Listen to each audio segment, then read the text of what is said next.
Okay, so I left off from the last YouTube where I was reading this article, and I stopped at let's see. Alright, here we go. Such guest stars as Jim Metzler, Dick Miller, classic Star Trek veteran Clint Howard, and Bill Smitrovich lent some added spark to Past Tense 1 and 2. Those shows placed Sisko, Bashir, Alexander Siddig, and Dax on Earth circa 2020. Man, why is this article, man, 2024, there we go, where Sisko, in order to restore a broken timeline, is forced to assume the guise of the heroic Gabriel Bell, whose selfless acts helped lead to critical social reforms. Dax spends most of the episode befriending Chris Briner Metzler, a businessman who helps her secure identification and gives the denizens of the Sanctuary District the opportunity to reveal their plight over a powerful computer uplink. I didn't like my hair in those episodes, says Farrell with a laugh. It's a dumb thing to have a conversation about, but it's true. They were fun shows to do. I actually wish I had more to do in them. They were really Avery and Sid's shows. Jim was nice to work with, and he was a nice guy. I also loved my scene with Clint Howard. There was actually another scene with him pertaining to Dax's stolen comm badge that got cut, and it was obvious that something was missing. A mirror universe was at the heart of Through the Looking Glass, which cast Farrell as Sisko's mistress and a rebel. It's not an hour the actress is particularly fond of. I felt like I could have done a better job. Looking back on it, I felt really uncomfortable when we were shooting it, she recalls. It was one of those, here's the script, you're doing it tomorrow shows. I said, I don't know what to do. I was a little disappointed with my work in that one, honestly. Dax meets several of her past hosts and must deal with a major inferiority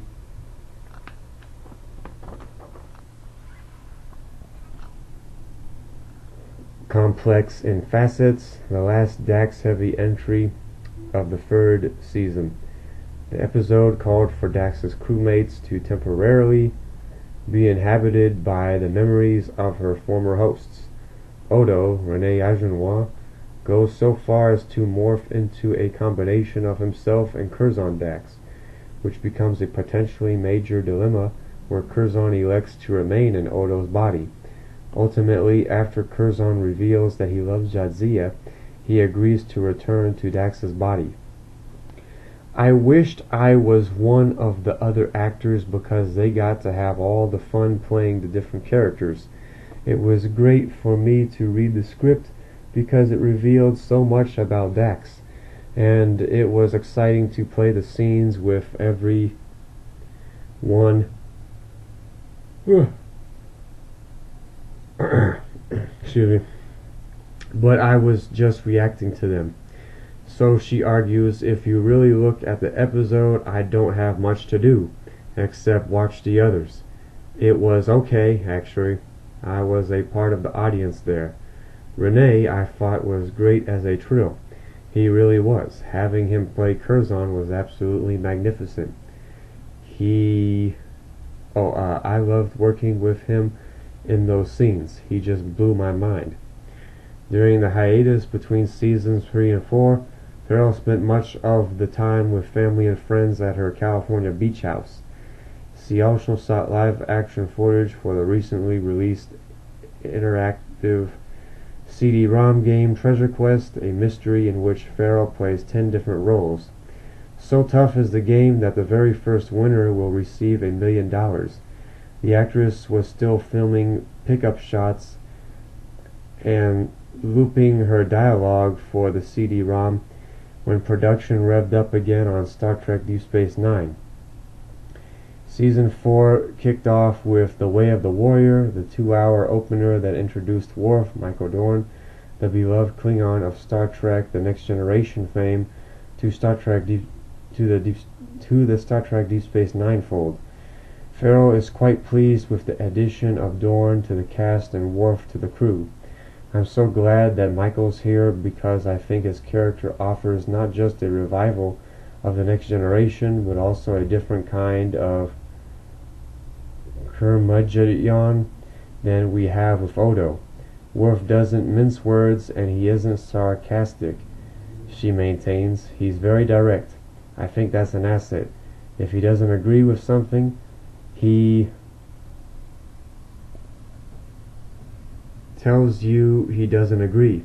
I like that. I also like Michael and I'm happy to have him around. Of course, the next major episode to feature Dax was the controversial hour entitled Rejoined, in which the Dax symbiont reassociated with Lenara Khan, Susanna Thompson, whose previous Trill host was Dax's greatest love. So unacceptable is reassociation to Trill Society that the penalty is permanent exile and the death of the symbiont when the host body expires.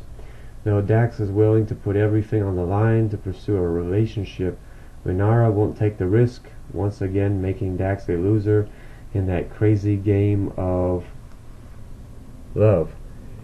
It was a lost love episode, absolutely, says Farrell. I'm so glad we got to do it. It was an important show. It's interesting to see how people react to Rejoined. I like the idea of sending people a bigger message than they're used to seeing on TV, something that makes them think and gives them something to talk about.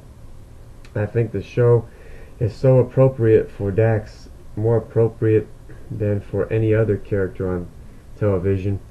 That's because Dax has always had this duality.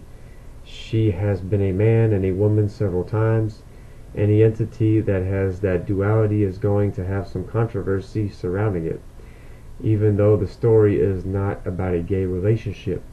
I have several friends that are gay and I don't judge them for that. In fact, I applaud their honesty. I applaud anybody who is honest about how they feel and who they are. It's not easy for most gay people to be honest about it because they're often treated poorly. I feel badly for people who stay in the closet and secretly feel like they're living another life and they can't tell their friends or family. In the show, Dax is the one who's willing to push everything aside for this relationship. That love is so important to her, she's willing never to go back to Trill again. It's Lenara who can't deal with the social pressure. I was very pleased that I got to do that show and to be on that side of the argument. Avery did a wonderful job of directing the episode. It wasn't at all about technobabble. We were dealing with emotions and confusion, which is what I got hired to do on the show. It was fun and a challenge for me as an actress. I'm not attracted to women. I love people, but I wasn't completely comfortable shooting the episode or kissing Susanna. Avery was professional and artistically wise enough to give me and Susanna, who was great, enough space and time to get where we needed to go as actresses to make the scenes work. I was wrestling with the thought that people are going to come away from this thinking, this is the real Terry Farrell. I'm not gay, but if people think I am from seeing Rejoined, I guess I did my job. I guess I did my job. It's called acting. The range of episodes from Equilibrium to Rejoined begs a multitude of questions. For example, whatever happened to the much hinted at possibility of a Dax-Bashir relationship? What has Farrell made of being directed by Jonathan Frakes and LeVar Burton, as well as her co-stars Brooks and Ajun Wah? Does Farrell herself want to move behind the camera? Does she think the addition of the USS Defiant has opened up the show any? Is the ongoing Dominion subplot worth pursuing? Farrell can't help but laugh as the questions are rattled off one after another. Can I try answering them one at a time, she wonders. Dax wouldn't sleep with Bashir because he's not old enough. He could not handle it. A roll in the hay is all it would be. Dax would want more than that. He's very young and seems to be a bit of a dog with women. Dax would be much more apt to get involved with someone more complex. The tease stuff with Sid was fun to play. I adore Sid, but I'm glad they let it go, she admits. Many people ask me about Cisco, especially after the alternate world episode, Through the Looking Glass. He has such a powerful presence, so it might be interesting. I haven't thought about it going any further because they didn't really touch it again after that show. Over the years, Farrell has been put through her acting paces by several gentlemen best known for their work before the camera, most notably Frakes, Brooks, Burton, and Ajunwa. Frakes directed The Search Part 2, Meridian, and Past Tense Part 2, while Brooks helmed The Abandoned, Fascination, and Rejoined. Burton called the shots on Discretion, and Ajunwa did the same on Profit Motive, Family Business, and Hippocratic Oath. Farrell utters only words of praise when discussing the quartet. I love Jonathan. He's so much fun to work with because you really don't feel like you're working, she reasons. He gives great notes. He's very clear and honest, and I really appreciate that.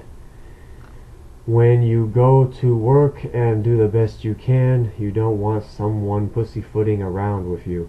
You just want a director to tell you straight if you're giving him what he's after. Jonathan tells you that.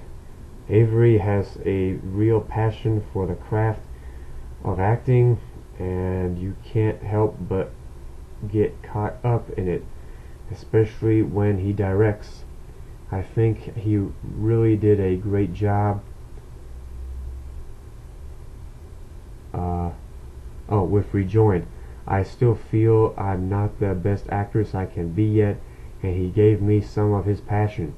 It was like, oh God, yes, this is about what I love to do.